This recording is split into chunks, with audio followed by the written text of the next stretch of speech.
যারা এসআইআর করে আমাদের মৌলিক অধিকার কেড়ে নিতে চাইছে তাদের বিরুদ্ধে ছাত্র যুব রাস্তায় নামবে না? যারা আমার ভোটের অধিকার আমার কেড়ে নিতে চাইছে তাদেরকে বাংলা আগামী ২৬ সালে যোগ্য জবাব দেবে না? আগে আমরা কি দেখতাম, ভারত স্বাধীন হওয়ার পরে যে বিপ্লবী স্বাধীনতা সংগ্রামীরা আমাদের দেশের স্বাধীনতার জন্য প্রাণ দিয়েছিল, আমাদের দেশের স্বাধীনতার জন্য লড়াই করেছিল, পরবর্তী ক্ষেত্রে বাবা সাহেব আম্বেদকরের নেতৃত্বে এবং তার হাতে যে সংবিধান তৈরি হয় সেই সংবিধান প্রত্যেকটা ভারতীয়কে তার মৌলিক অধিকার দিয়েছে।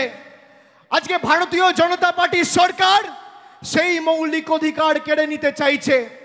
আগে আমরা কি দেখতাম যে ভারতবর্ষ জুড়ে সাধারণ মানুষ নিজের ভোটাধিকার প্রয়োগ করে পছন্দের সরকার নির্বাচিত করত বা বাঁচত।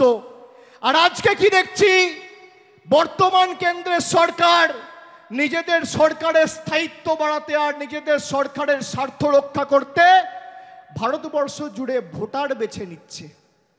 আগে মানুষ সরকার বাঁচত, আর আজ সরকার মানুষ অর্থাৎ ভোটার বাঁচছে। এর বিরুদ্ধে বাংলা লড়বে কি লড়বে না? সবাই হাত তুলে বলুন, লড়বে কি লড়বে না? এসআইআর এর বিরুদ্ধে আমাদের লড়াই চলবে। যদি একটা বাংলার মানুষের মৌলিক বা ভোটাধিকার বিজেপির সরকার কাটতে চায় তাহলে 10 লক্ষ লোক নিয়ে দিল্লির রাজপথ তৃণমূল কংগ্রেস ঘেরাও করে কত ধানে কত চাল আছে প্রমাণ করবে। যে নরেন্দ্র মোদীর সরকার বলেছিল আত্মনির্ভর ভারতের কথা, আমাদের মুখ্যমন্ত্রীর নেতৃত্বে স্বনির্ভর বাংলা কি আমরা বাস্তবায়িত করে দেখিয়েছি। আগামী দিনও আপনারা বন্ধ করবেন, আমরা চালু করব। আপনারা ভাঙবেন, আমরা গড়ব।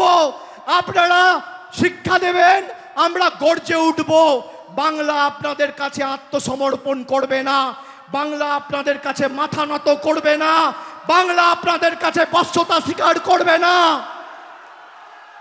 আপনাদের লক্ষ্য গরিব মানুষের চোখে জল নেমে আসুক, আর তৃণমূলের লক্ষ্য গরিব মানুষের মুখে হাসি ফুটুক, দেখি কার জয় হোক।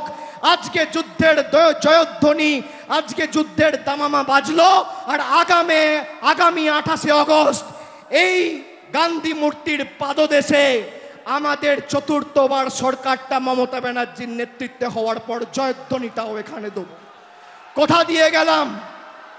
আপনার কত ক্ষমতা আপনি আটকে দেখাবেন।